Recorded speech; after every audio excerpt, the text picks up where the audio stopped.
One. Ladies and gentlemen, welcome back to another episode of Hurdle the Line. I tried something new there, didn't work, don't care. Joining me for this week's episode is, in screen order, Ballers Meg. How are we, Ballers Meg? I am very well, thank you. How are you? I'm good, thank you, Ballers Meg. Then, guess who's back? Back again after a off-season long hiatus. Carl is back in the building to wind up everybody during the season. How are you, Carl? Hello, mate. Long time no see. Hope everyone's all good. And yeah, great to be back. Great to be back. And yeah, looking forward to this season compared to what happened last season. Let's put it that way. Great to have you back. It is great to have you back. Then we have a man that you should also know from the College Football UK podcast, Sam Ram 47, as we know him. Sam, how are you, Sam? I'm good. I'm good. Not a great weekend, but I'm good. All right, it's all right. We can we're not all we can't all have the best weekends. It's fine. Ollie's not here, so he can't lord it over me. Oh, that's fine. And finally, the co-host with the most is Tom. How are you, Tom? I'm good. I like that introduction. And only 6 days until the NFL. Oh no, well, 6 days until the first red zone. Obviously only a couple few more days away, Thursday night for us, or Friday morning, but you know what I mean, for the opening kickoff. So yeah. Buzzing, absolutely buzzing. And I don't know if any of you have noticed, but there's also been other football happening this weekend. Have any of you? I know. I'm pretty sure I've seen everyone. I'm pretty sure I've seen us all tapping into it. Have we all been tapping into the football over the weekend? That is available for free, by the way, on DAZN. Yeah. Whoop, whoop. I fell Lots of stuff. asleep watching what is it, LSU versus Clemson. Clemson. But that wasn't because it was boring, it was just because it was super late, to be Yeah. honest. So and then I, woke up and I, watched the rest of it. So I was going to start watching it, and what was it started at like midnight, or maybe even like Yeah. Mm, later. I couldn't keep Well, my eyes open, so no. well, it started. Well, it was meant to start midnight. By like 10 to 1 in the morning, they were still doing all the entrances and getting ready for the game. um, But we're not here. Well, we're not overall here to talk about college football, and this leads me into the next bit so ever so perfectly. This podcast is brought to you by the Sleep at Work Network. The Sleep at Work Network has multiple podcasts. If you've got the college football bug, if you've had the college football bug for a long time, then we have a podcast just for that. That is College Football UK. If you are on our YouTube, even if I'll try that again in English, you will be able to see all the podcast episodes there. If not, head to the links in the description. You can go and listen to the College Football podcast, where you'll hear myself, you will hear Sam, and a couple others wax lyrical about college football. We will also have another podcast that drops every week on a Tuesday called The Patriots Touchback. If you are watching on YouTube, you will see something. Just a little hint towards it. Carl, what have we got this week on The Patriots Touchback? The preview of the Raiders game coming up, and we'll also be deep diving into some news. Obviously, the likes of Jabril Peppers was one of the shock cuts after the 53-man roster was confirmed. We still don't know why he's gone, so we're going to look into a bit more detail about that. And yeah, we'll also have a little bit of a chat regarding of episode 3 of Forged in Foxborough as well, because the third episode has come out, and if anybody's been watching it, the last 2 episodes, I'm ready to run through a brick wall when it comes to Mike Vrabel. The guy is my sort of coach, let's put it that way. Lovely, lovely. And I say that's all on the Sleep at Work Network. We'll hopefully have some other podcasts coming to you as well very, very soon. All the links, all the relevant links to such things will be available in the description of this episode. Now, if you're on YouTube again, you've walked away again. I know you have. You've stopped looking over here now. Carl stopped talking about look over for one more second. And if you look at the screen and you look down, you will see you'll see Sam and Tom more than likely. But if you look a bit further down than Sam and Tom, you will see a load of text. Click see more. Just go for the text. Wait until you see the blue text, and then there are links. You can join our Discord. Our Discord is free to join. We have plenty of channels, plenty of football talk going on in there for you to come in and weigh in on. You will also get a chance to be involved in some of the episodes too in your own way. You will also find the opportunity to follow Ballers, Meg, Lions Guy Fletch, KB Arsenal, Pats 32, Samram 47, and Crafty Sports in there too as well. So head to the links in those descriptions for all the relevant information. The one other relevant piece of information is this podcast is also brought to you by Fantasy Game Day. Now, there are two things I like that make, I don't know about you guys, and I want you to weigh in on this. Do you play fantasy football to elevate your Sundays and your Yes. NFL Yep. game watching? We do. Well, I've got more to elevate my fantasy football game day because I have this little baby to defend in my main fantasy league. I have to defend this. Right. So, yes, we all use fantasy football to enhance our NFL watching experience. Now, let me ask you another question. Do any of you like a little bit of a flutter on a game, put a couple of quid down, have a little bet, see if that enhances the NFL watching experience for you as well? Oh, yeah. Obviously. Now, I've always wondered, what if you could do both of those things at the same time? You could place a bet and play fantasy football at the same time. Americans have it. It's called daily fantasy. And we have it in the UK too, with Fantasy Game Day, the first and only UK NFL daily fantasy football app.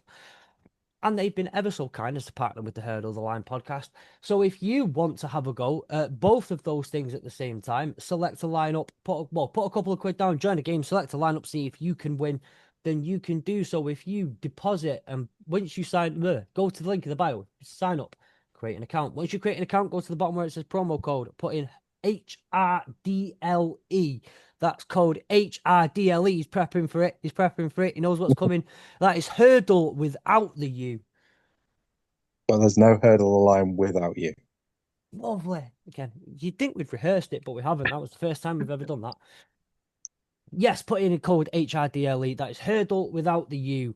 For once you deposit and play, you get a free play worth £7.50. I don't see how you can go any wrong with that. I really don't. 18 plus only. Gamble responsibly. Done. Okay, links in the description. Right, okay.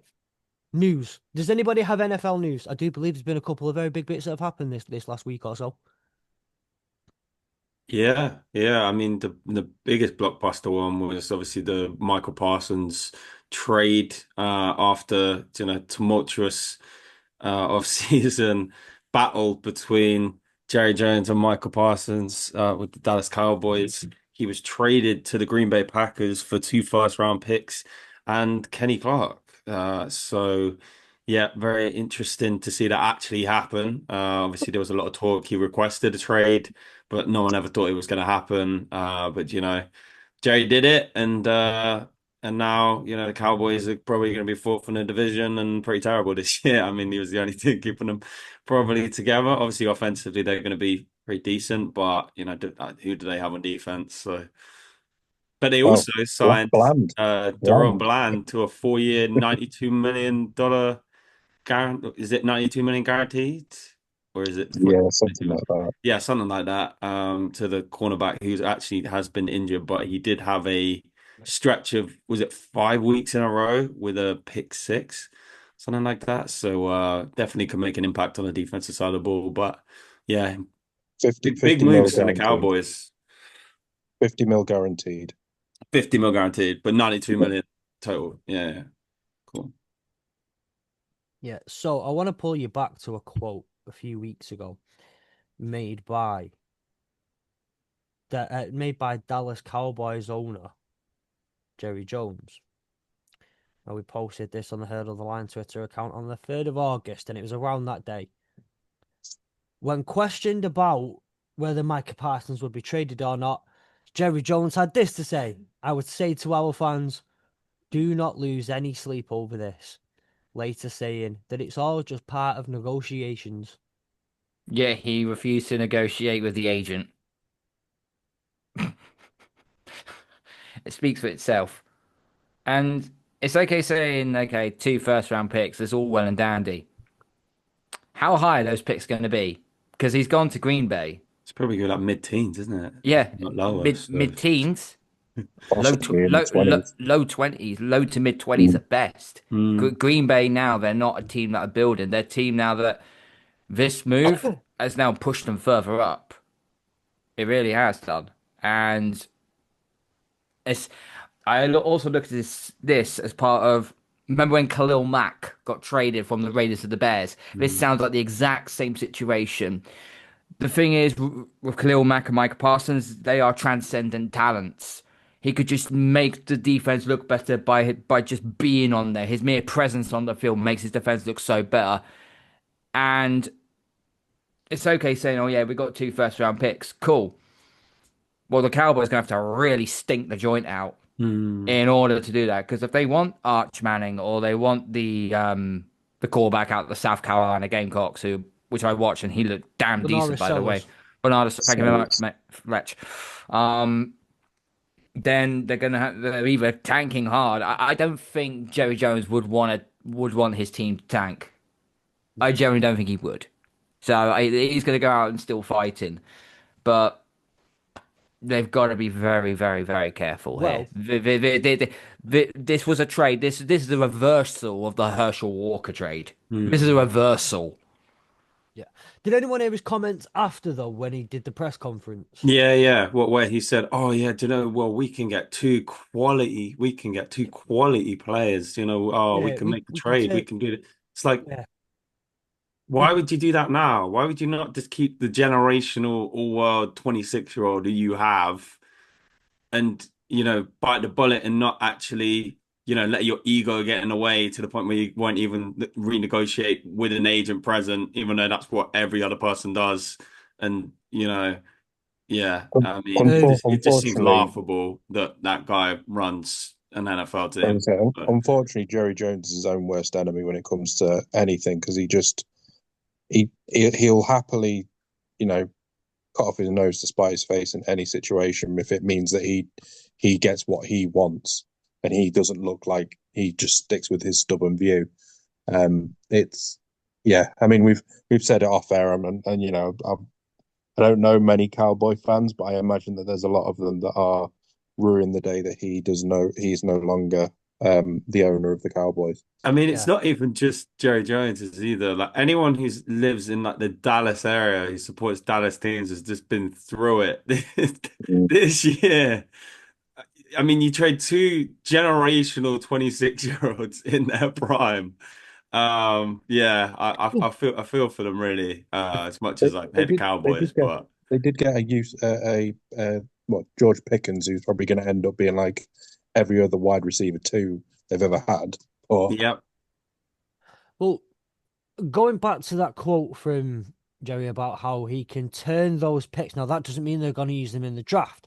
They could turn those picks in a trade, and that can get them Pro Bowl level talent Hmm. in the roster. And the best meme I've seen of all this, I usually think that the Cowboys and Jerry Jones are low hanging fruit when it comes to memes. A lot of them are not creative, and it's the same shit regurgitated.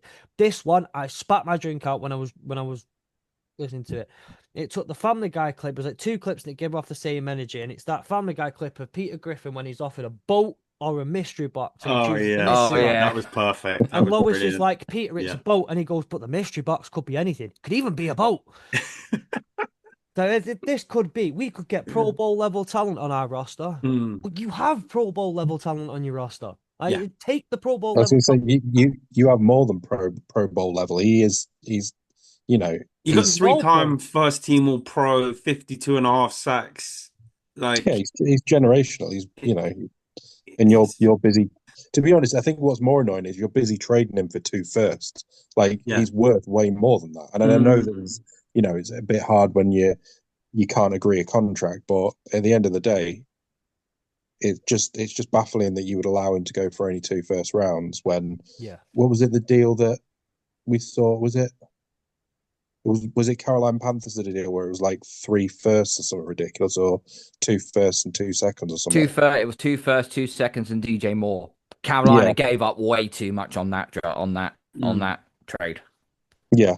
But that's that you compare that deal to the Micah Parsons deal and you think, you know, who actually was worth that amount? And, But as Carl said, this makes the Packers, if they were teetering before, I mean, they're right in the mix now as contenders coming out of the NFC and as a whole anyway. They've already got a pretty like stacked team, but adding him to that defense, taking some of the pressure off of Sean Gary. they're gonna be scary.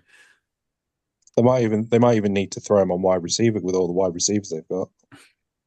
I mean, they compare him at running back. He played for Yeah, true. Harrisburg in Pennsylvania. He played running back for them. Nah, So Josh Jacobs is fine. Josh yeah. Jacobs is fine. Just Also, not I don't know not why worried. Jerry called him Michael as well. A lot of the time, Yeah, press conference, he kept I saying, noticed that. oh yeah, we could, you could." There was no, what was it? There was no doubt in my mind that that like we could get Goalie tactic. a It was lot like of Jerry things Jones was in in the the room. trade. Like it was like, come on, man, like what are you doing? Honestly, this guy's seen how the hell he's running an NFL team. I have no idea. Um, right, that's a lot spoken on that Yeah. one singular trade. I think we've Mm. covered all bases. Micah Parsons to the Packers. Packers have gotten better out of it. Jerry Jones is a fucking idiot. Um, yeah, all bases covered. I will throw Mm. that last one in there though. I'm not worried. Moving on though is we've had some massive news in the UK over the last seven. I'd say it's actually in the last like 5 days that it's all kicked off. Obviously, we came into the college pod on Wednesday, fresh off the news that DAZN had got a deal with ESPN to stream the rights to for broadcasting rights to up to 25 college football games a week. If you want more information on that, go to the college pod. We spoke about this already. Just go over there for a bit. After you finish listening to this, obviously. But then the NFL follow up the very, very next day in what is more than likely the worst kept secret in NFL media history, or in British American football media history. Channel 5, Sky Sports have weighed in. Meg, I know you've covered this quite a bit on your socials. Do you want to give us an Yeah. overview on what's going on with these deals? Yes. So let me get this one right. So Channel 5 will no longer be showing Monday Night Football. First of all, that's the question that I've been asked the most. Instead, Channel 5 will have a 6 p.m. and a 9 p.m. game on a Sunday with the breaks in game covered by an NFL game show that is hosted by Sam Quick and Dermot O'Leary. We've known about that for some time now. In addition, Sky will be showing up to an extra 2 games at 6 p.m. and an extra 2 games at 9 p.m. in the UK. Sky will have their choice of those games. They are not being dictated to by the NFL. Sky are choosing those. And whether they are going to be crossovers, it's unlikely, but there is some talk that there might be some crossover between the Sky game and the Channel 5 games on a Sunday. So it might be that they're the same and they're counting the Channel 5 games in their numbers, which is likely. Whether it's the same game, I doubt. But yeah, that is where they're up to, I think, unless there's anything anybody else remembers from that press release. Just that we'll have red zone, obviously, as well. Which Red Zone as well, Yeah. yeah. Well, the only thing I'd say is that the blackout rules will remain intact as they always have done. Yeah. One 6 p.m. game that will be available on Sky and one 9 p.m. game that will be available on Sky will be blacked out. Sky get their choice of which game of theirs is blacked out, but only one can be at any one time. Channel 5 games will not be blacked out on Game Pass, so we still get on Game Pass. You still get Thursday night, Sunday night, and Monday night football. That will also be on Sky Sports as it always has been.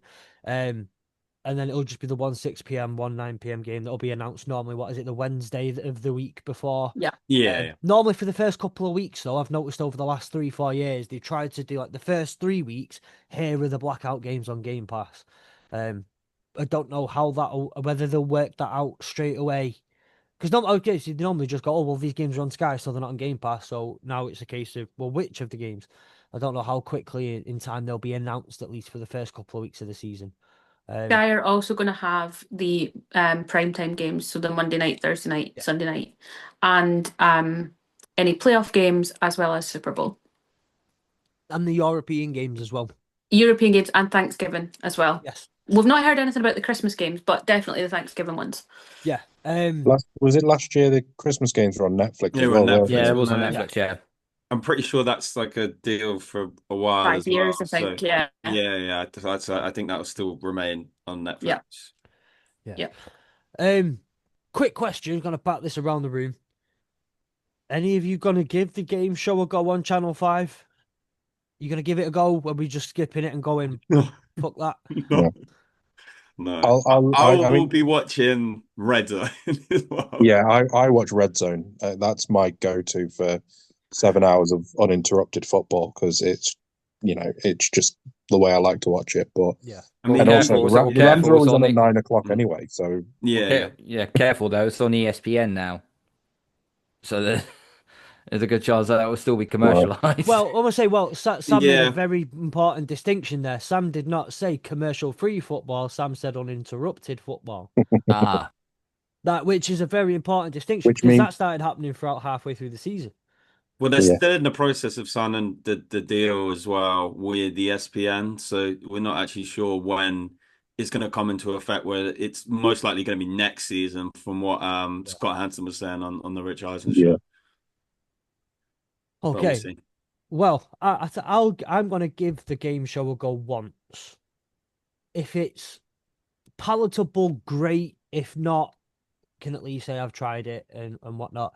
Little bit gutted we don't get any more Greg Rosenthal and Maurice Jones-Drew, and obviously don't get any more Bridget. Bridget. That's the biggest loss of the season. I'm just saying, no more Bridget. It is. We devastated. So, in fact, I think we should just as a quick one before we move on to last bit, like any last bits of news. We need to just say thank you, Bridget, for everything you have done for the UK game, with Maurice Jones-Drew, with Greg Rosenthal. Thank you for all you have done. You have held up the community so well on Channel 5 on Friday night, on Monday nights even. There's only one last bit of news, Fletch, that I had, which is Jalen Warren, the Pittsburgh Steelers running back, has signed a extension, 2-year deal with the Steelers for a total of 12 million guaranteed. I believe it's 7 million this year. So well deserved for him. Obviously, kind of the second running back behind Najee when he was there in Pittsburgh, but now it looks like he's going to be the lead back. And as Carl said as well, it probably, brings Caleb Johnson's his role has probably diminished slightly because it looks like he's going to be the lead back moving forward. Thing is, I don't understand why. Obviously, a lot of people were very high on high on Caleb Johnson coming out of especially from a fantasy perspective. A lot of people were high on him in terms of picking him in drafts, and I never really understood it because Jalen Warren did quite well last year, and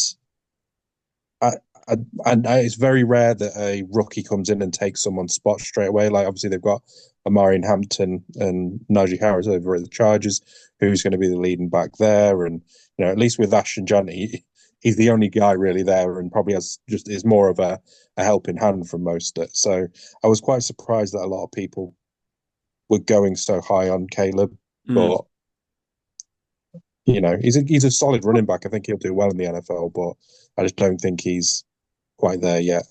Yeah. Right. Is that everything for news? Yeah. Okay.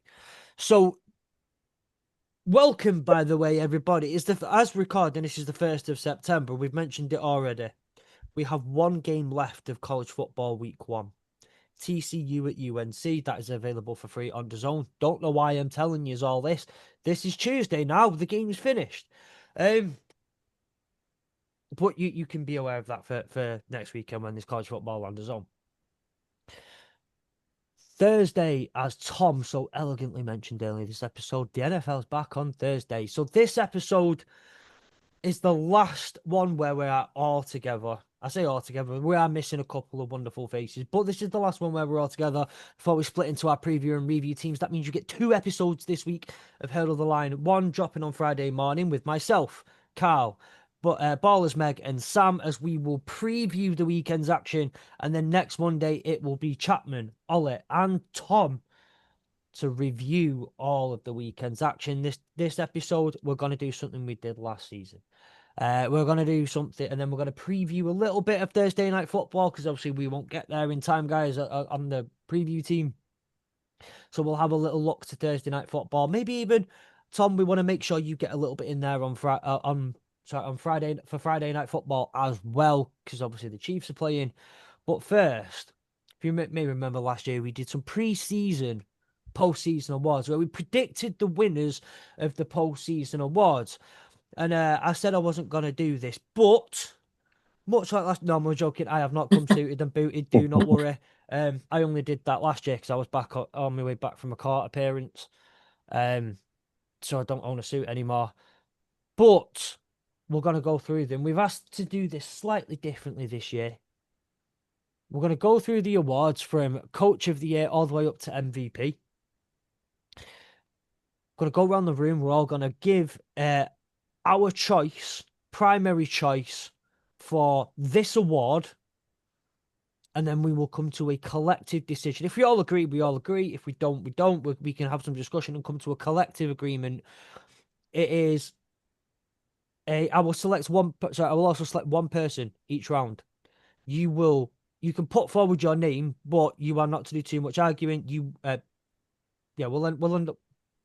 Just again, one more time in English. We will have a deciding vote. Someone will get a deciding vote, and actually, the more I think about it, nope, she's fast asleep. Can't do that. Mrs. Fletcher can't be the deciding vote. We'll figure it out as we go along. It's fine. So, Coach of the Year, I'm going to go in screen order, and then I'll sneak it. Coach of the Year, Ballers Meg, who have you got for the 2025 NFL Coach of the Year, preseason Coach of the Year? My Coach of the Year, and I think Carl's going to like this one. I have got Mike Vrabel as Coach of the Year this season. Can we have a 15 to 20-second reason why? I think the energy that he brings to the Pats is just different. I think he has the experience, he has a much better side this season than last season. I think he has all of the things going for him that make him a really decent coach and can do some great things. Lovely. Right. Well, I am second on the screen, so I will go second. I have a couple of different options here, but I was going to go. I have an outside option. I have my the normal. You've taken Mike Vrabel, so I'm going to go with my outside option here, and I'm going to give it to Dave Canales. I have been, and we've all been aware on this podcast, I've been relatively high on the Panthers. I think what they built up last season, Bryce Young got into a good rhythm. The Panthers will be a drastically improved team from last year. We expect them to be better, but I don't think we expect them to be truly good. The NFC South could be a sneaky, really good close division next year with 3 teams in it. If the Panthers make the playoffs, I think Dave Canales, for turning that all around in the way he has done, will be in with the shot for me. Carl, who's your Coach of the Year?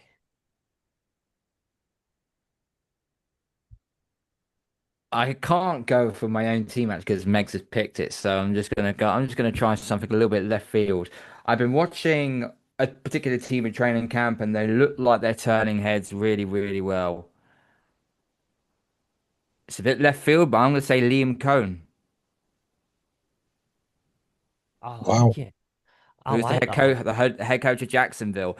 You look at what he's built up already.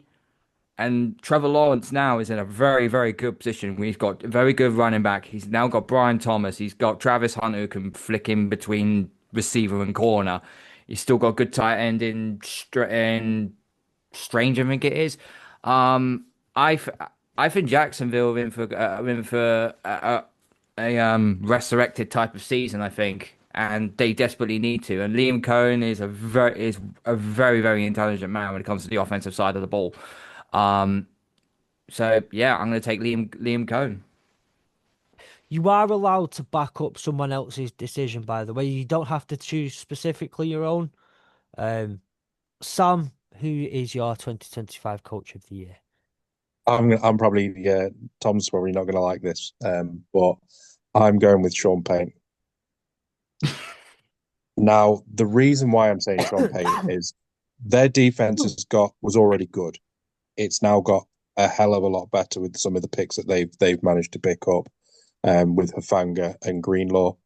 I think that their offense, Nix is in his second year, which I think is only going to be an improvement. I think bringing in RJ Harvey is a fantastic addition to the running game. I've said it for since probably the start of this season that I think they could be the team to win that division. Now, I know obviously Tom's not going to like that, and I think Tom's always going to back the Chiefs to win his division, and rightly so. At the end of the day, it's the Chiefs until it's not.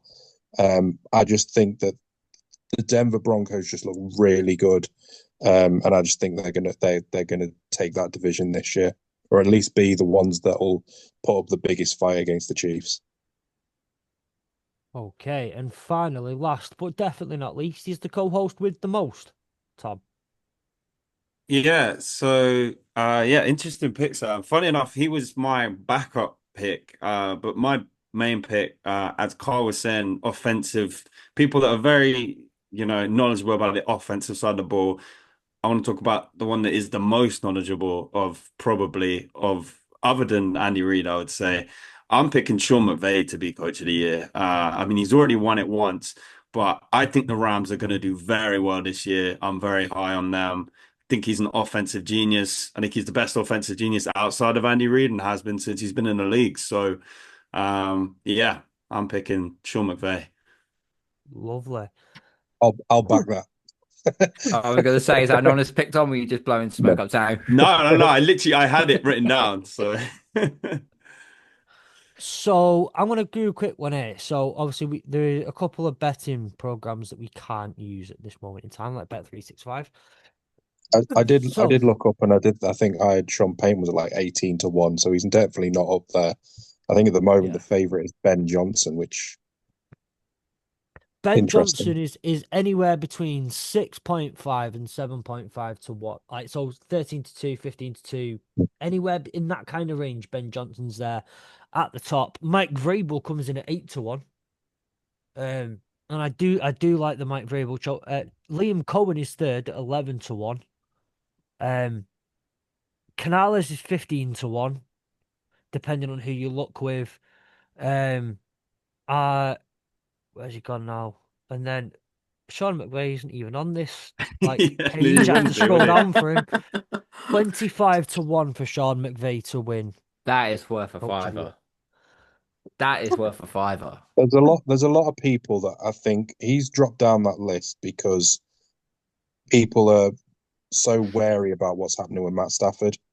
That's the only reason I can think that it's the reason what people are saying is if Matt Stafford gets injured, the Rams won't be as good. Mm. And generally speaking, yes, it's probably true. And I've said for years I think I don't like Jimmy Garoppolo, and I still don't like him. But you've still got to remember that in a very well drilled, schemed offense, Jimmy Garoppolo did very well for the 49ers until he got to the playoffs. So what's stopping him then stepping in and doing that for the Rams with arguably a better offensive head coach in McVay?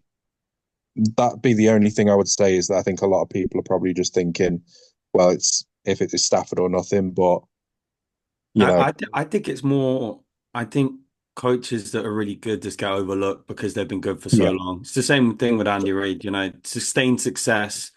People are just like, oh no, what's the shiny new thing? Oh, it's Mike Vrabel, or oh, it's Liam Cohen. It's this, it's that. Whereas I would just love for someone who's just had that continued success and has another great season to get recognized. yeah. Well, It was the same. It was the same with Dan Campbell, wasn't it, last year? Where the only way that I think Dan Campbell could have won it was basically go 17-0. That was the only way he basically had a chance of winning it.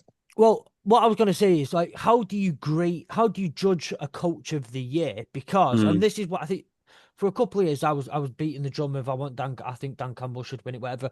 And I was never angry when Kevin Stefanski won it instead, for example, because what Kevin Stefanski did with the Browns that year with what was it like 97 different quarterbacks had started throughout the season and they still made the playoffs.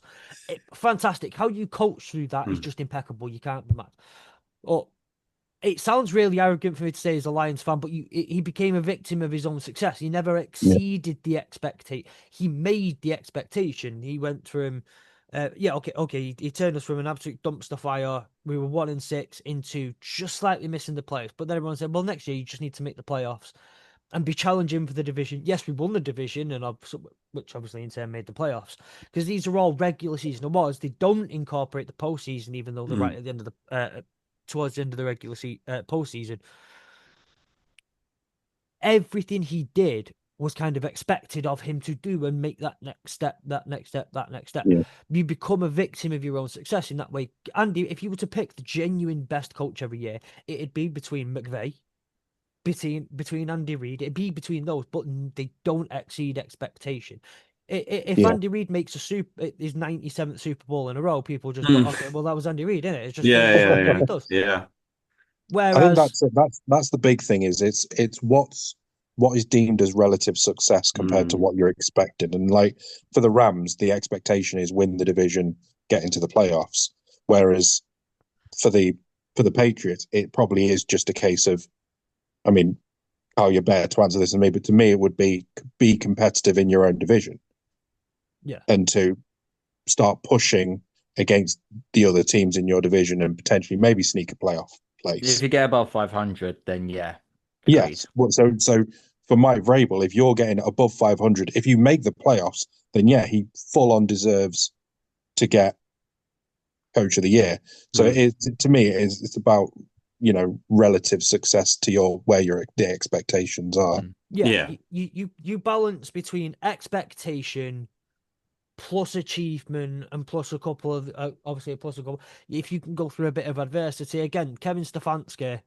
I think most people we were extremely low on the Browns that year, but the adversity that they went through that year and he was able to coach through it was phenomenal.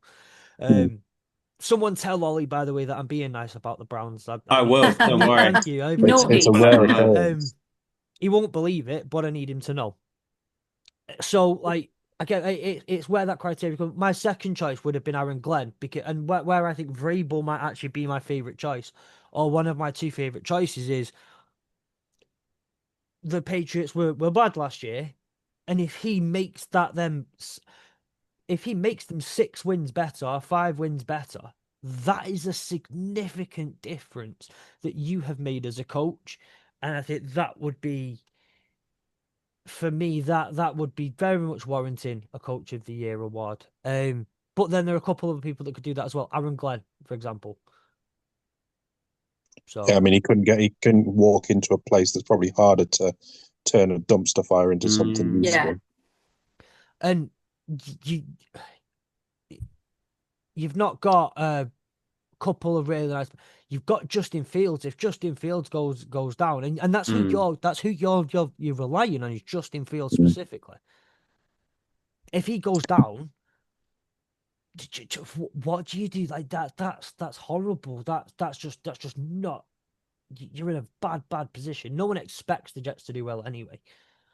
But out of interest, what is everyone's thoughts on Ben Johnson being the current favorite? Because to me, I'll stay quiet. He's already been seen as like a top coach. We already know he's like with the schemes that he did at the Lions and what he did for the Lions. To me, he's walking into a job where he has everything going for him. Like he has what is arguably meant to be this generational talent in a quarterback. He has obviously he has DJ Moore. He has Rome Odunze, who's going to probably be really good. He's brought in Luther Burden, who's also really good. He's got Colston Loveland. He's got Cole Kmet. He's got Swift at running back, which maybe is probably the weakest part of that offense. He's strengthened the O-line, which is the first thing he did. Surely, to be able to do what he's done, he has to be, or he already has to be in a position where he's got to be competing. Like his expectation is already a lot higher than, say, the likes of Liam Cohen and Mike Vrabel. So to me, I don't understand why he's the favourite. But you can say that, but at the same time, he's been the offensive play caller. He hasn't been the head coach of a team. Obviously, the Bears are well set up. But they also capitulated last year. They went from being nearly 5-2 to losing what 8 straight games or something like that. I So think it was the Washington game that completely derailed I them. mean, that was it because I think Yeah. they were at that point were they 5-2 or four? They're 4-2, I think, 4-2 there was, and they but it would was have a been Hail 5-2 Mary. if It they was a Hail won. But then they Mary were four by and three, and then Daniels. after that, it just all went downhill. So I get what you're saying from the expectation standpoint, but at the same time, he's never been a head coach. Yeah, I get that. So it's And I just yeah. think his situation is just it's it's a lot better than others, and I think that to me, even if he is your first role, to have the setup that he has compared to the likes of others, I think to make him the ultimate favorite at the moment, it just to me just feels a little bit off. But and again, it's all about celebrities, isn't it? At the end of the day, for these players. just to close this out as well, Ben Johnson, no, he's very good as an OC, but we've seen very, very good offensive coordinators go to be head coaches and absolutely stink the place out. Josh McDaniels is a very prime example.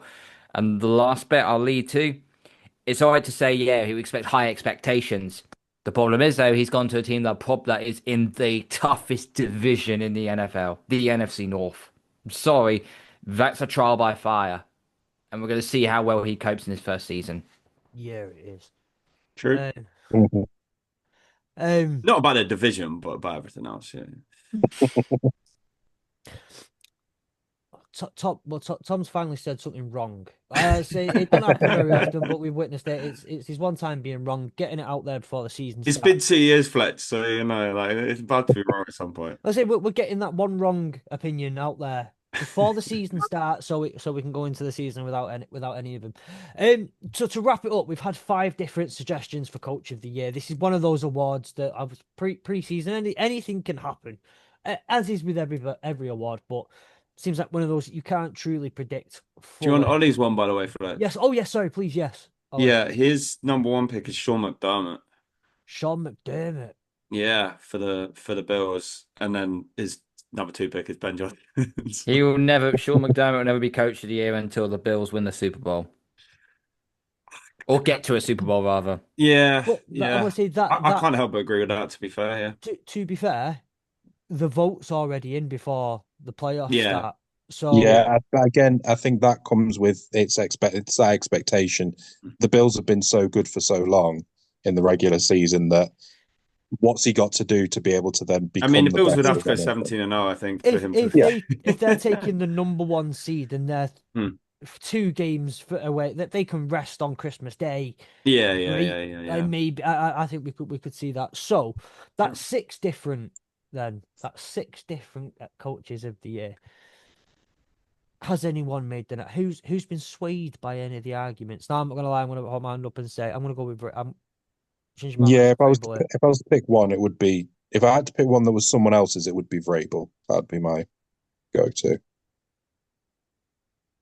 So You don't know how happy this makes me. Carl, I'll let you do it. Technically, we're 3 separate ones, but obviously McVrabel.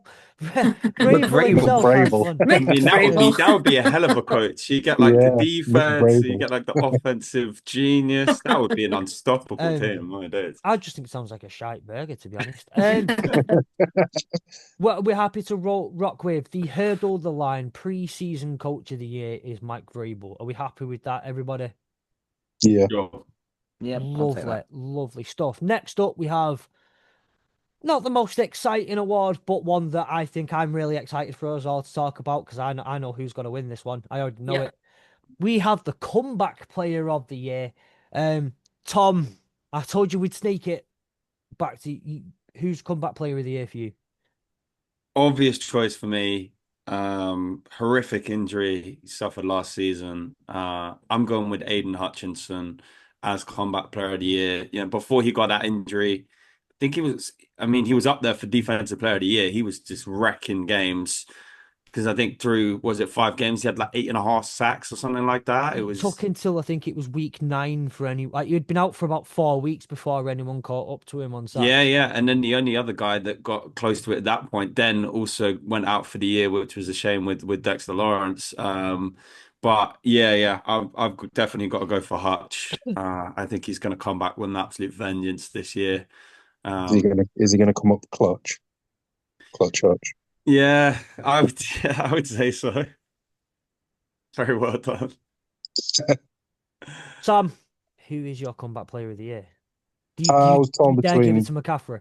Do you? I was torn between two. Obviously, McCaffrey is one of them. I just think because of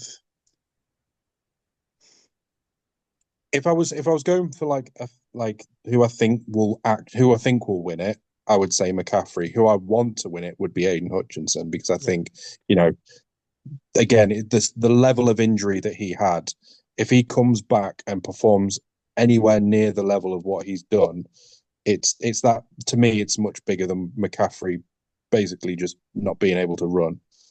I think it's to me he's so integral to how the Lions play on defense that I think his role becomes that little bit more important to me. So I'll say Hutchinson. Carl. Tough one for me. Both players, Hutchinson and McCaffrey, they're both coming off very, very bad injuries. Um,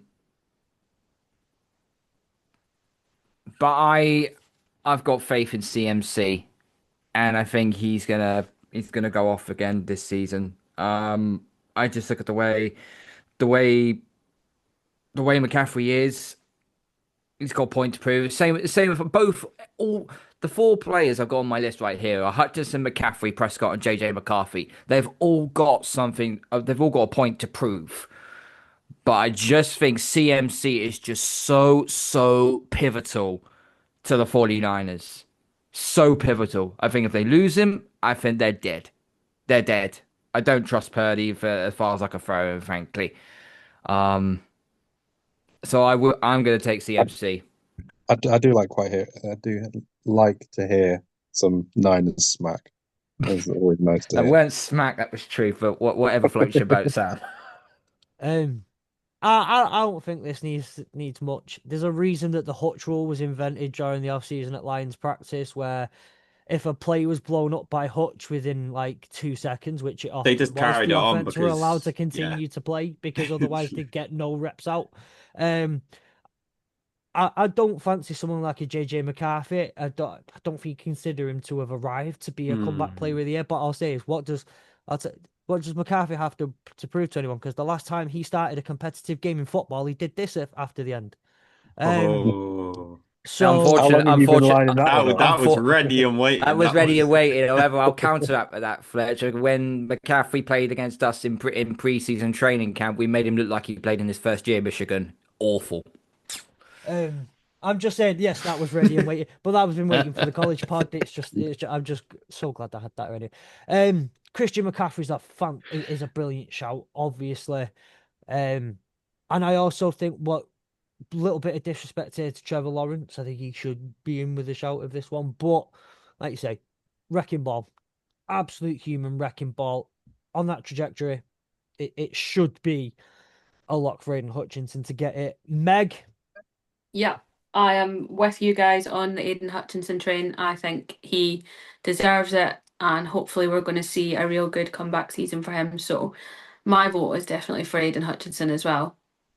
and Ollie Ollie. follows the same thoughts as well. Flats, he's picked Hutch. He's also, as his honorable mention, he's put, former Cleveland Brown Nick Chubb as well. Just obviously because who doesn't love Nick Yeah. Chubb, but Everyone look. No, I was gonna cut. That wasn't gonna come across the way out loud. It did in my head. I'm just saying. Yeah, well saved. Well saved. I'm so glad I stopped myself. Okay, so so to wrap that one up, the 2025 preseason Hurdle the Lions 2025 preseason comeback player of the year is Detroit Lions defensive end Aiden Hutchinson. Now, I've just put rookie of the year for the next one. I'm going to start randomizing now, by the way. Nothing against anyone. We've sneaked it. I'm going to randomize. We've asked whether it's going to be split between offensive and defensive. I think, why the hell not? Let's split it between offensive and defensive. We'll start with defensive rookie of the year. And I'm going to pick on Sam. You can Knew start you us were on going this to do one. that. It's the only one that I haven't looked at in that much detail. Who did I have down? Let me just quickly find it. You might have to go to someone else because I've not got the list in front of me at the So moment. Meg started one, Thomas started one. Carl, will you start us off on this one, please? I've watched Abdul Carter in pre-season, and he hasn't looked particularly that great. If I'm honest with you, everybody's seen the one of the players we got absolutely pancaked by the right tackle.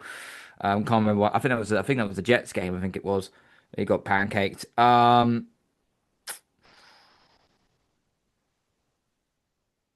Something tells me I'm going to go a little bit left field about this. The way the Eagles played defense over the last couple of years and have looked better and better and better. This is going to be a shock for you guys, but I'm going to put Jihad Campbell in this mix.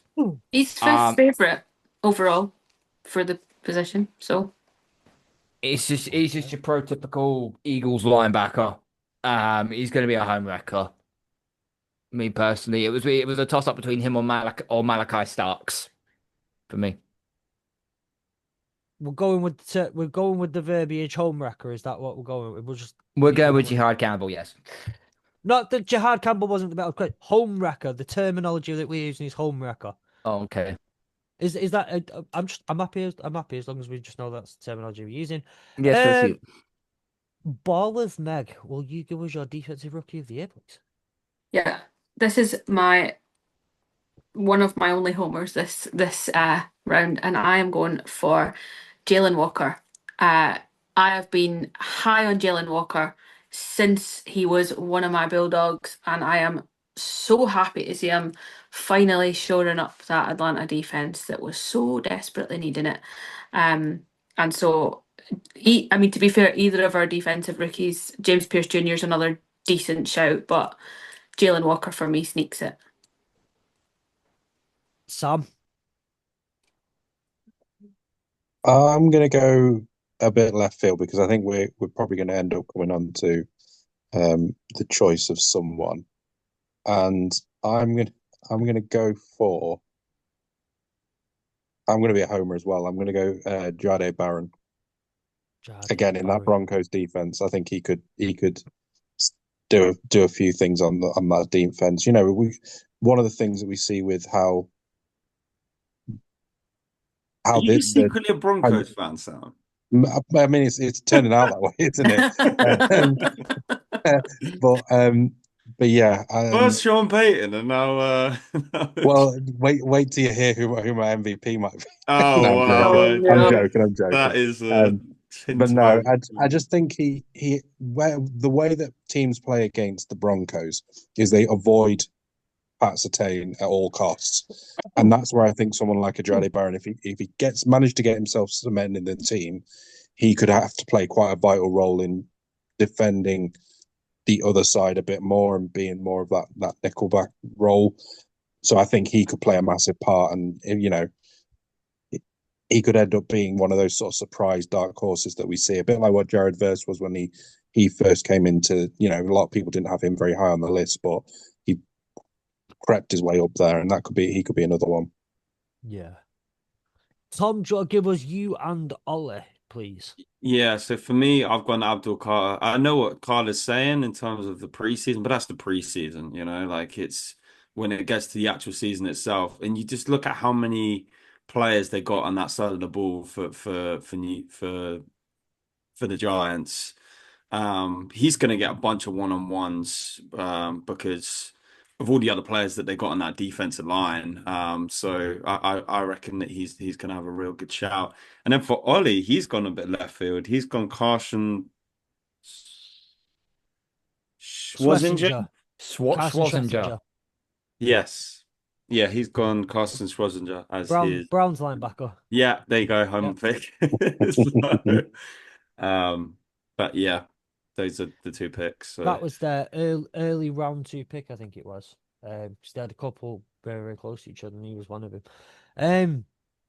I was debating whether to homer it a little bit. I'm not going with Tyreek Williams. I was thinking more a college homer and going with Mason Graham, Good show. but I'm not gonna. It is a great shout. It's a great shout, but I'm not gonna go down that route. Um, I wanted to go. I wanted to do Travis Hunter. I really, really did. I really do. But I'm not gonna do that either. Um, I'm gonna go with Sam. I'm gonna go. In fact, no, I'm not. No, I'm not. Um, I'm gonna stick with who I did take as my number one as Abdul Carter. And again, same preseason is one thing. Couple games in, let that man be a human wrecking ball on that D line when he's up with the starters, and that starting D line is generating the pressure that's going to. That's going to be they're going to be the difference of a couple of games this year. So I'm taking Abdul Carter as well. I really really wanted to go Jade Barron, but I remember how high I was on Terry and Arnold last year, and and then you remember just the trajectory that rookie corners have to go on, Mm. and Oh, it's it's difficult for them. it's so difficult to learn to not be as handsy, or where to be handsy and how to be handsy, and how to play at the speed of NFL wide receivers who were running routes just that bit better, who were just doing things that just that bit better than he's ever come up against. And as much as you're right, you could see a lot of targets. He could hopefully get a lot of meaningful reps in those games. You could similarly see him getting targeted, but also pulling up penalties, a few penalties, and a few too many, and just little things that aren't his fault. You just got to learn to get the grips of the speed of the NFL. So I think Abdul Carter for me. Has anybody's mind been changed? Because this is two against one, one, one, one, one. Yeah, no, I had Abdul Carter as my honourable mention, so I would say that I'm happy to sway to Abdul Carter in fairness. Three in favour of Abdul Carter. Does anyone want to specifically come out here and object now, because it looks like Abdul Carter's at 50% of the panel? Ollie can't argue this one, so no. Okay, so your hurdle the line 2025 pre-season defensive rookie of the year is Abdul Carter. Offensive rookie of the year, Sam. Can you start it? Do you want to start this one? Yeah, I mean, I know what everyone's probably going to pick. I'm going to go with someone different. I've said it from the start. I really worry about Ashton Jeanty. And actually, I'm going to pick someone else, another running back who I think has done really well in preseason, and I think could potentially be someone who could really benefit, and that's Trevelyan Henderson. You son of a bitch. So I just think he's when we were talking about running backs, not this draft, the draft before, he was touted as the number one running back. He's been, you know, always been one of those names that's always been up at the top. And I just think that he is going to he seems to have taken to the NFL so far in preseason really well. I just think he's going to do really well, and I think he's going to succeed where maybe Ashton Jeanty isn't, maybe not going to, but probably will. Okay. I've not got Ollie. Can we just get Ollie's? Ollie can Yeah, get in yeah, there nice and early. sure. Yeah, yeah. Offensive rookie of the year, yeah. Yes, please. He has gone for Cam Ward. Cam Ward, Yeah, lovely. I'll follow up. I'm with Ollie. Cam Ward. yeah. I'm not gonna put too much stock into the reasoning of it. Just Cam Ward. Carl. Well, I'm gonna have to take a sip of my own potion then, since Meg did it with her defensive rookie of the year, and I'm taking Trayvon Henderson. Been watching this guy like a hawk throughout training camp and preseason, and the last time I can remember a guy with this much pace was a former running back of ours was Falk. Um, just quality. His burst of pace is unbelievable when he gets into a stride. Um, Free down back can work all different levels, and his blocking as well has been absolutely phenomenal. He's in a very good tandem with the left tackle Will Campbell. So yeah, I think he's in for a really good push. I reckon by about week 4, week 5, he'll end up being the number one back for the Patriots. So yeah, I'm going to take Trayvon Henderson. Okay, Meg, offensive rookie of the year. So I was really torn between two. So I've got Ted McMillan as my kind of favorite one, just edging it over Cam Ward, but I really like Ted McMillan, and I don't think enough people are paying attention to what he's going to do. I'll be honest. I I've, think he I've gone in is. my fantasy league, so Yeah, I think he's going to be something special. Um, I really like him like as a person as well, but I just think on that field he's going to do some magic, and yeah, I like Ted McMillan, but I'm not opposed to Cam Ward either. So Okay, gotta love some Tech Mac love. Tom, do you want to close us out here? Offensive Yeah, rookie of the year. I'm going with Cam Ward as well. I just think from what I've seen of him, from what the kind of environment that he's trying to build in Tennessee, going in at 4:30 in the morning, not all rookies do that, going with the position groups, leading them through all that sort of stuff. That leadership that he's bringing already in his rookie year. I know it's not a very good team, but I just think he's going to show those flashes that we have seen of him, and some of those arm angles and some of the great throws that he can do as well. So I'm picking Cam Ward. Okay, so Cam Ward looks like he's ran away with that one a little bit, getting a bit close towards the end. But the head of the line 2025 preseason offensive rookie of the year is Cameron Ward, quarterback of the Tennessee Titans. Last three, I'll just try fly through the first two, but we can talk a bit more on the third one.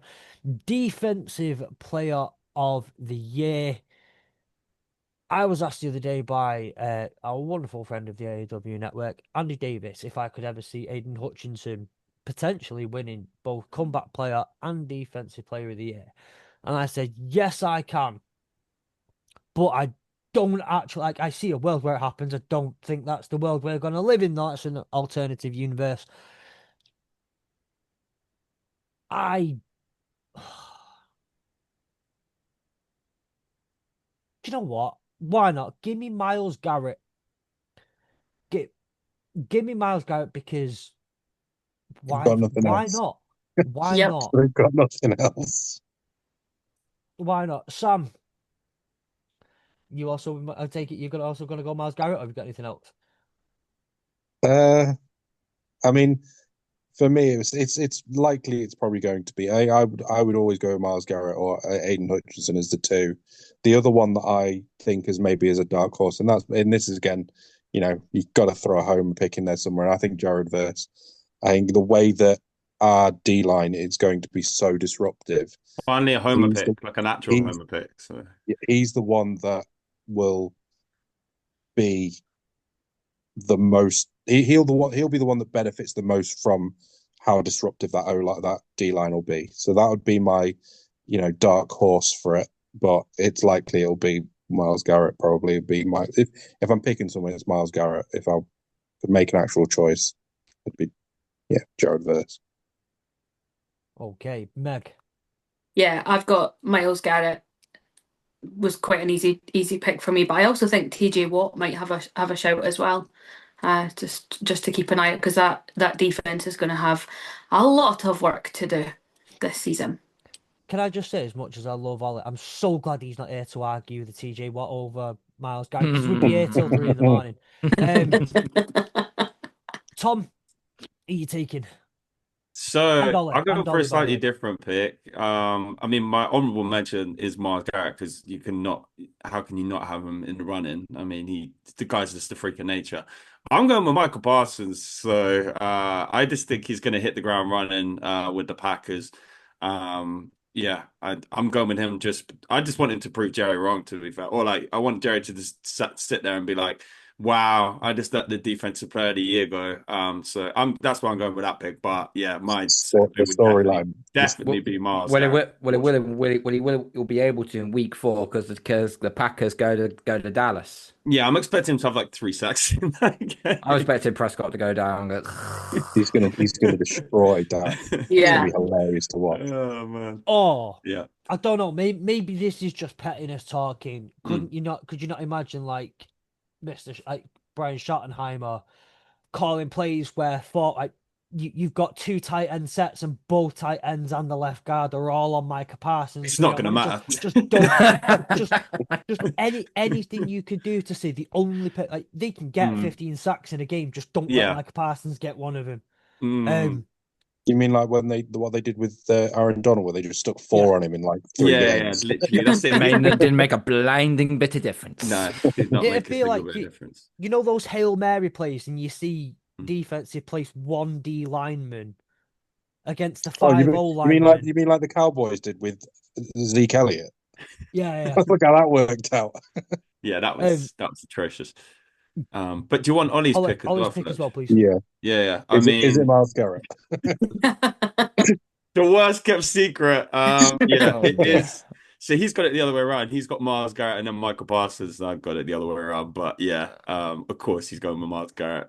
How can you not? So. And last but not least, Carl. I'm Feels a bit pointless if you've got anyone else other than Miles It, Garrett. it is But point. It is pointless because the guy I've got in mind, I think he's going to take another step as being one of the best pass rushers in the NFL. Will Anderson Jr. out of the Houston Texans. Mm. lovely. I like that. I like that. I did think about him, to be fair, and running for it. But Well, yeah. as long as he does it over the last 16 games and not in the first one, I don't mind. Just doing a couple of calculations here to figure out if Mhm. just Miles Garrett wins the Hurdle of the Line 2025 preseason defensive player of the year, offensive player of the year. Can we start with Ollie, please? Can we start with Ollie on this one, please? He doesn't have it. As in, like, he's. I don't think he's got offensive player of the year. Has he refused to pick one because they don't have anything on offense? No, he's got offensive rookie of the year, defensive rookie of the year, coach of the year, DPOY, but he doesn't have offensive player of the year. Wow. Okay, so I've not gone first yet. I'll have a homer pick. Give me Jahmyr Gibbs. Give me Jahmyr Gibbs to have one of those insane years. He'll put up similar numbers on the ground, but he'll also get involved even more so in the passing game. He'll put up stupid numbers, like total numbers from scrimmage. Give me Jahmyr Gibbs. I'll take that one. We'll go to Tom. Yeah, I've also got Jahmyr Gibbs as my front runner for offensive player of the year. I just think what he did last year, another year in the scheme, as you say, there's reports from Lions camp that he's going to get more action out in the backfield as well, catching passes. I just think he's an absolute difference maker. He is what you call a home wrecker. I mean, he's I he hope just not. he just runs.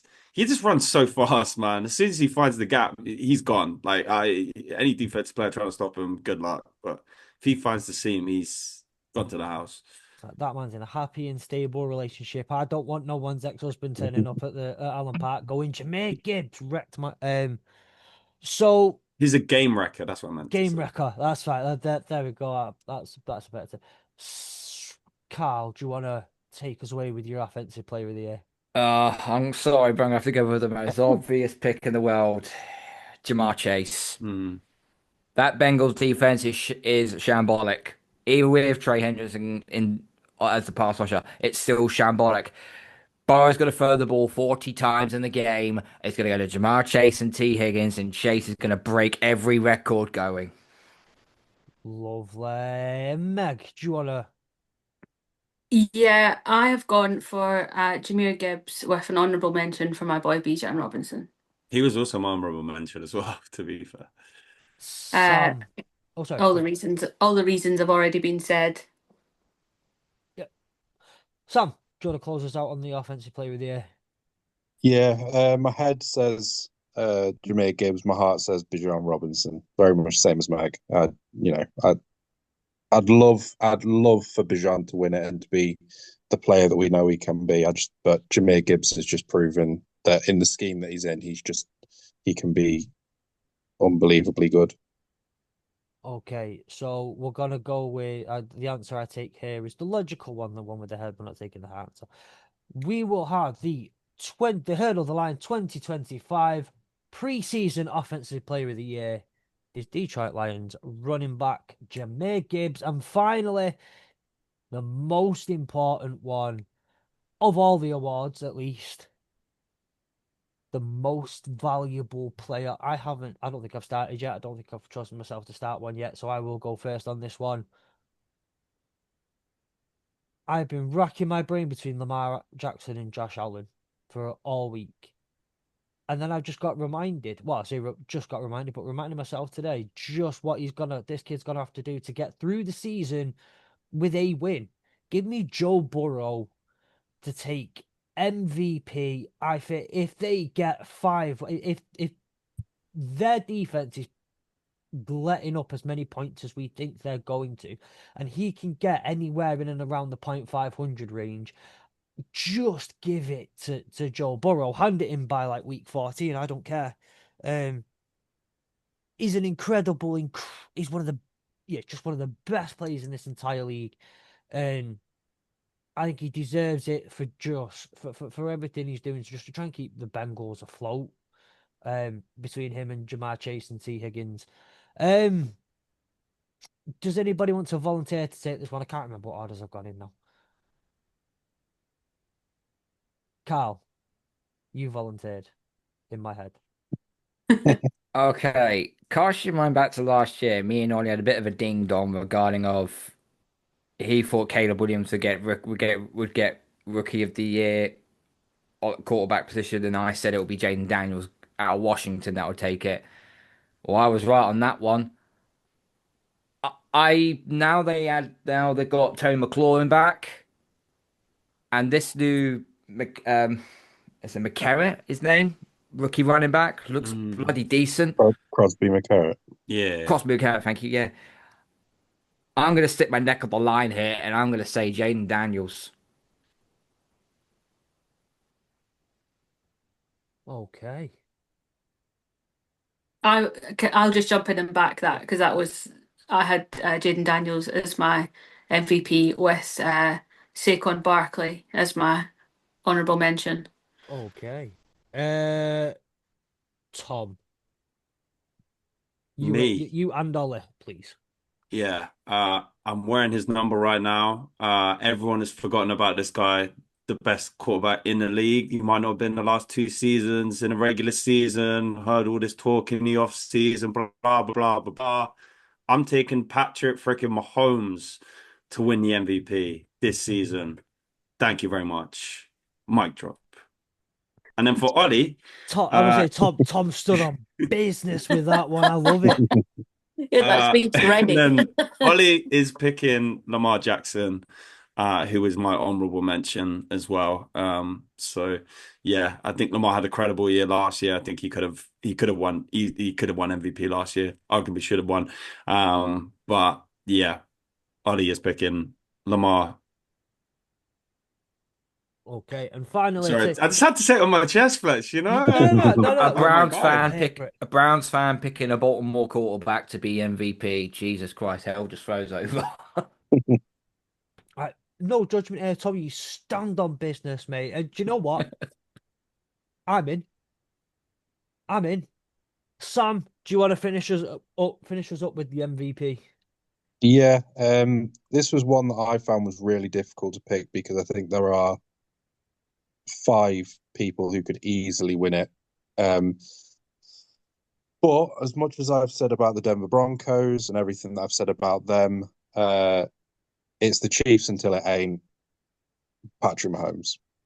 come on, Sam. Yes. Okay. Honorable mention to Bo next. No, joking. So we got 2 Mahomes, we got 2 Jaden Daniels, and we got 1 Joe Burrow. So who's And going one to Lamar. and 1 Lamar? So someone's going to have to split the tie. No, I've already said I'm in.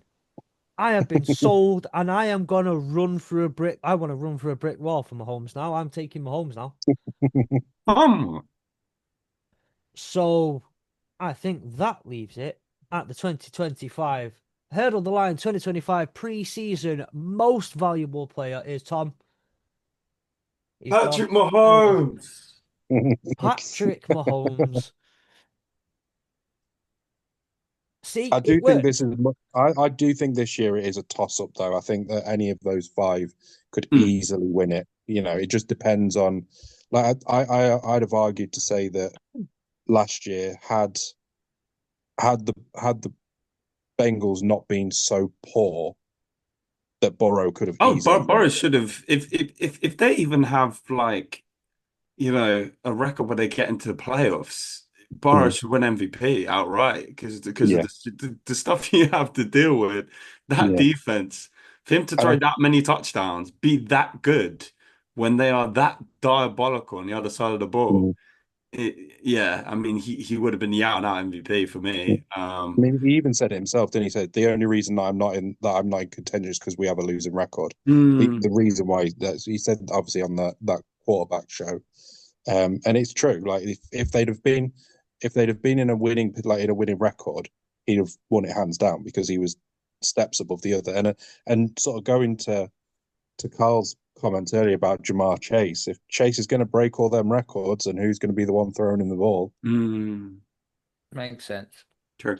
So you watch, right? You watch some weird juju happens with the Bengals now, and for some reason, whatever it is, the scheme just works, the plays just gel, they all give that little bit more, and you watch the Bengals defense be really fucking good this year. Like you just watch us all after hours. It wouldn't be the first time that these kind of things happen. No one's expected it, and then the defense has just worked out, or an offense has just kind of clicked. So yeah, there's our MVP. Finally, I want to try and wrap this up really, really quick because we do have another thing or two to cover. Our AFC Championship game predictions. I just want to go. I'm gonna go around the room. We're gonna sneak it. Read out your predictions. We'll try and come out with the best one really quick. Meg. AFC Chiefs, Bills to win. I'm going Bills Ravens even. And I'm gonna go with the Bills to win. Carl. Bills, Ravens to represent the AFC in the Super Bowl. Okay, Sam. I'm going to be different. I'm going to say Chiefs Broncos. that'd be brilliant. I tell you, that'd be a fantastic FC. It wasn't on my mind. No. I'm going to say Chiefs against the Bengals. Chiefs to The win. one player to walk into Arrowhead and beat Mahomes. The only in the one playoffs. as well. The Yeah, one. he ain't going to do it. He ain't going to do it again. Tom. Yeah, Ravens at Chiefs to win. Okay, so I think a common theme has happened. Well, we've had the Ravens in 3 out of the 5 predictions. Has Ollie put anything down for his AFC Championship? Yeah, he said the same as well. He said he said Chiefs at Ravens, so Ravens to be the 1 seed. Okay, did he come out with a winner? Or No. So I'll take it as a Chiefs win then, because the He's Ravens saying- don't know. I'll take The Ravens don't know how to win the AFC Championship. So I was gonna Even say neither do the Bills for that matter. Yeah, exactly. exactly. Yeah, I would agree with that. Like, what makes you think that they're going to get over the hump this year, mate? I don't know, just a feeling. It's just a feeling. Mind you, I had the That's same feeling last season, so that's Steinfeld magic. Is that what it's going to be? yeah. I also have this tingling feeling that we could also make the AFC Championship, but that might just be diabetes. I don't know. I think we might need to go for the doctors for that. that turned. Is anybody wanting to change their prediction? I'm happy to go. I'm happy to change one. Go. It's Chiefs until it's not again, just because it's Chiefs until it's not. Yeah. I would love to say that someone else could win it, but the Chiefs they just know how to win games. So Ravens Chiefs, I think, is the matchup that we're looking at. And again, going around the room one more time. There's 5 of us, so there will be a winner. Meg, Chiefs Ravens. Chiefs. Chiefs. Carl. Baltimore. Ravens. Sam. Chiefs. Well, it's 3-1 already. Tom. Chiefs, obviously. Yeah. Okay. NFC Championship game. Tom. Yeah, so my pick is the Rams versus the Eagles. Sam. Are you asking me? Rams versus the Commanders. Ooh. Commanders. Ooh. Interesting. Carl. Packers at Eagles. Well, I was going to go Lions at Commanders. So was I. That's what I've got. Do you want to know Lions Ollie's at one Commanders. I was first? going to Commanders at Lions even. Go on. Give Yeah, it. his is Packers at 49ers. Nah. The 49ers, if they I know, make I agree, they'll but just about make the postseason. This if they don't have any more injuries. he just wanted to be different though. He didn't want to pick the Eagles. So the Lions have come up twice, the Packers have come up twice, the Rams have come up. There's a few teams that have come up twice, but there's no clear. What I don't think there's one that's come up more than twice. Is there? Eagles? Who said the Eagles? That would be me. That's the Packers at Eagles. Yeah, you're the only one who's brought up the Packers. I was a bit surprised, Tom, because normally you're quite high on the Packers going into games like this. I mean, I was high last season and it came back to bite me. So, I mean, they were 1-5 in a division, but I mean, I think they're going to be very good this year. But I just believe in the Rams, man. I don't know what it is. It's just there's something about them this year that makes me think that they're gonna get back to that big dance. It's Sean McVay's magnificent jawline. So again, remind me between Carl, Sam, Tom. Did any of you mention the Commanders? No. I did. You did, right? So the only team to come up I three said times. Rams Commanders. The only team to come up 3 times has been the Commanders. So the Commanders are in there now. They're in the NFC Championship game. Lions have come up twice. Rams have come up twice. Eagles have come up once. Twice. Twice. Yeah. Who? It's hard to pick. What's Ollie It's said? kind of yeah. Ollie had the Packers as well. The NFC I think it's easy to pick the playoffs. Once you get to the playoffs, I think it's so difficult. Yeah. Because there's so many teams that, we saw it last year where we thought that the Lions were going to make it to the NFC Championship, lost to the Commanders. We bar some snow could have potentially beaten the Eagles last year. Obviously, the Eagles then went on to win. So there's just so many differentials that I think could happen, and it depends on who plays who as well and where everyone seeds. But I just think if you're wanting to have someone who's if you're gonna be picking out of what was it, the Eagles and the Lions and the Rams, it's a case of who. To me, it's who has the pedigree, which would probably be the Eagles, seeing as they've won it. But also, I'm going to fight hard for the Rams to win it this year. So Yeah, I'm backing them as well, man. I'm staying with that pick, Sam. Totally forgot to add in as well. By the way, Chapman has weighed in. Oh yeah, on these. He did say, AFC Championship game would be Bills Broncos. And the go on, Broncos. NFC Championship game, it'd be Packers versus Eagles. Oh, he's the same as me. So that brings If the we're Eagles. going on the Chiefs versus logic Packers or of Eagles. Chiefs till it ain't, then surely we kind of need to go on the Eagles till it ain't. Yeah, so Yeah. it's Eagles. That would Eagles Commanders. Eagles It's supposed to repeat Commanders last rematch year. rematch of last year. That's repeat of last year. But it's Commanders are hoping it's not going to be the same. It's the Chiefs until it ain't, because it's the Chiefs every fucking year. Whereas the Eagle, it changes every year in the NFC. That's been my thing for it's been the Chiefs for 5 years. It is now officially the Chiefs until it ain't. And then with the Eagles, they've been to 2 of the last 3 Super Bowls, so you kind of do have to pick them, from that standpoint. But I was going to say, my reasoning here is I've got to choose between the Eagles and the Packers. It's not a difficult choice here to make, because so we're going with the Eagles. I am going with the Eagles. Call it homerisms, call it whatever you want. I don't give two shits. I'll wear. I'm on our hoodie. Green Bay sucks. Um, so it is the Commanders Eagles repeat of last year's NFC Championship game. Who takes it? Eagles. Well, Commanders. since I chose Jaden Daniels as my MVP, guess what? I have to go with Washington. 2 for Commanders. Sam, Eagles. Tom. Eagles. Why are you doing me dirty like this? Why do I have to go? I prefer the Commanders. I like the Commanders. I like Jaden So do Daniels. I. But I But it's just not think about that, who you like. It's about who you think's actually gonna Well, win. I just think the Eagles have the Commanders' number. That's all it is. Yeah, I agree. I don't think it's necessarily that the Commanders aren't good and don't deserve to be in that Super Bowl. I just think that whenever it comes to those two teams playing, How are the Commanders going to stop Actually- Saquon Barkley? That's what I want to know. Actually, I'll tell you what, I'll put it on this one. The Commanders have had too much turnover on the roster over the years. It's difficult to keep up with that long. They're going to be down. As much as I love him, if that's the case, we're going to go with they're going to be lucky to scrape into the NFC Championship game. Eagles take it.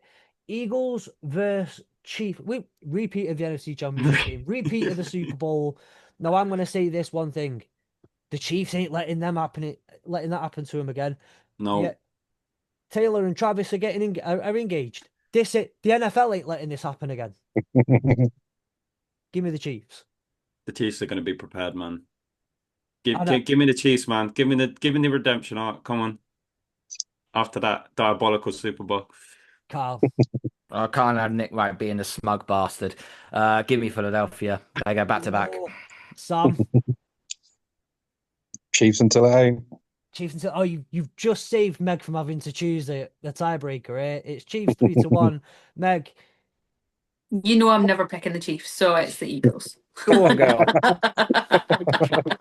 The only time you pick the Chiefs is to beat the Ravens in the AFC Championship. Yeah, Right. literally.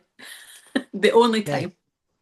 So, with all those awards in, Super Bowl 60, San Francisco, Taylor Swift does halftime show, Travis Kelce lifts Super Bowl MVP, and the world's dynasty couple reigns supreme in February. I think that's what we're all saying. That's what we've all agreed to. That exact scenario with this. I would still prefer it that the Rams got there and won in San Fran. Oh, 'cause I think that'd be hilarious. that would be that a would great hurt. storyline. To That be would fair. hurt. That's the Storyline of ultimate that. way of just lording it over them. We won your home stadium. Like, On your own stadium. You haven't won in 30 years. You've had a Super Bowl in your own home stadium, and we won there. Whose house? That would be the storyline. Whose house? that would be that would take. I would love that. But... Okay. So, conscious of time, I do want us, because we're not going to get much chance on Thursday to do this, little preview of Cowboys at Eagles. I don't think this is going to be a very long preview, to be honest with you. I don't think there's too much to discuss. Other than just how beaten up and bloody will the Cowboys be getting back on that plane to go to Dallas? Yes, it's going to be messy, isn't it? Yeah, I'm going 31-13 Eagles. 31-30. Yeah, that's. I'm going even bigger than that. I'm thinking it's going to be a mauling. I'm going 42-14. I'm an absolute mauling, and I think Saquon with 3 touchdowns. I just think he's gonna have so much fun. Yeah. And then get injured like in the fourth quarter or something. Yeah. I'm going to use a wrestling analogy here. This is the equivalent of a Texas death match, and only the Cowboys are the ones that are going to be suffering in this one. Give me 40-17 Eagles. 40-17. Saquon Barkley going to run for over 130 yards. I think 38-10 Eagles. 38-10. Yeah. So we're all going with the Eagles, obviously. No one pulling for the upset. Before anyone's worried if I'm going to try and pull that crap on anyone, no, I'm not. Again, it's do you want to know? Do you want to know what the spread is for the game? I Go think on. Minus 9.5. the question is, and you've already kind of answered the question already by giving me your scorelines. The spread is 7.5, obviously in favour of the Eagles. That's extremely low. Yeah, I was thinking it was going to be like 12 or I 13. was expecting 13.5, at least 2 scores. Well, what I will say is this is the first game of the year, and that Super Bowl hangover, while not, it isn't like a That's for the guaranteed people that lose loss. the Super Bowl, not that win it. No, I do remember. I distinctly remember the Chiefs winning the Super Bowl a couple of years ago and then getting absolutely curb stomped in their own backyard by the Detroit Lions, 23-22. Curb stomped, I tell you, curb stomped. 21-20, I think it was It was actually. 21-20. Curb stomped. I told you, curb stomped. You could have used the terminology of Kirby stomped then if you really Kirby wanted to. stomped you. Kirby stomped. You missed the opportunity. I did. From the man who brought you Clutch Hutch. They snapped off the olive branch, mate. The branch. He was Right, can we not keep telling me the puns that I've missed, please? For your own team as well. Sam, Meg, Ollie, Sam, Meg, Carl, you are all in for a treat on Thursday now, where I make up for the 2 puns I missed out on today. I can't wait. So yeah, it's minus 7.5. Do we even think the Cowboys cover the spread? That's the question. Not even no, close. not a No. chance. No, I will be the contrarian here, and I will say what it's going to be a close game, not because the teams are close, but because it's first game of the season, because it's a little bit sloppy, because there's some rust being worked on by both teams. I'd say by literally half a point. It's gonna be like 7 points will be the difference. I don't think the Eagles will be particularly challenged by the Cowboys. Just that it'll be one of those weird, sloppy, annoying games that starts the season. So, and the over under is 47.5. I'd take the over. I'm taking the over as well. Well, I think I mean, most of you by have my the prediction, I think that, I think I'm taking the under. If that's wait, did you say 47.5? 47.5. And then I said 31-13. So I think I'm taking the slight under, Just just by like 2 or something. 3.5 points. Yeah, 3.5 points. Yeah, I thought so. Still got if an extra field goal happens in that game, you're still safe. Yeah. That's Brandon Aubrey 55-yarder. Yeah.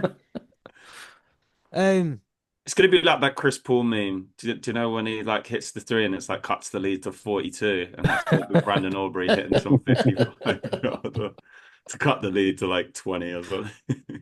have any of you ever watched movie 43? No. No, what I was going to say would make absolutely no sense to anyone. Though, if anyone who's listening has ever watched movie 43, you'll know exactly what scene I'm talking about already. The basketball scene. Okay, I think that covers enough of a preview for Thursday Night Football. Tom, before we fully wrap it up, do you give us a little summit on Friday night? Chiefs at Chargers in Brazil. What should we expect to see? Expect to see a close game because whenever these two teams play, it's a one score game. It's usually like a field goal sort of game. So I'm gonna go for Chiefs 24, Chargers 21.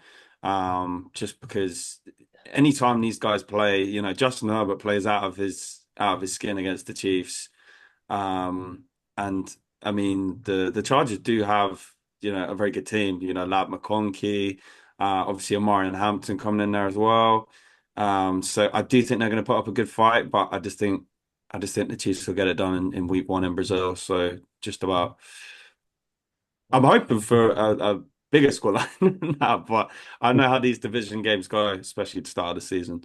And And it's overseas as well, so Yeah. it's Yeah, more than exactly. likely going to be. And it's on and it's on that. Was it in Sao Paulo, isn't it? Yeah, Sao Paulo, yeah. That turf better be redone properly because that was shocking Yeah, last that year. was awful last year. Yeah, they said it's been improved, but we'll have to wait and see. the spread for this game is 3 in favor Yeah. of the Chiefs. Yeah. That's all. And the the over under is 45.